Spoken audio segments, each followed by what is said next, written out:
কিংবা যাকে আপনি স্ত্রী হিসেবে আনছেন সে যদি চরম পর্যায়ের একটা মূর্খ মহিলা হয়, তার ভিতরে যদি জ্ঞান না থাকে, তাহলে আপনার যে সন্তান সন্ততি হবে তাকে সে কিভাবে পড়াশোনা করাবে?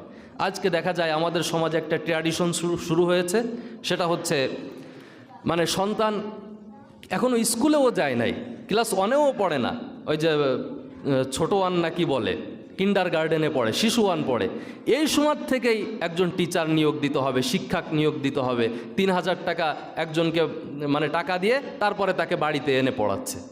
কেন কিন্ডার গার্ডেনের একটা ছেলেকে আপনার স্ত্রী পড়াতে পারে না, তার মা তাকে পড়াতে পারে না, তা আপনার নিজেকে মা পরিচয় দিয়ে আপনার লাভ কি? আর আপনি এমন স্ত্রী আপনি কেন বিয়ে করছেন যে আপনার 1-2 ছেলে সে পড়াইতে পারে না?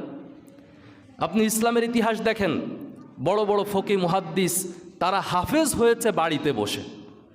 আমরা তো হাফেজ এখন মাদ্রাসায় যায় 3-4 বছরে হই, আর অধিকাংশ আলেম ওলামাদের ইতিহাস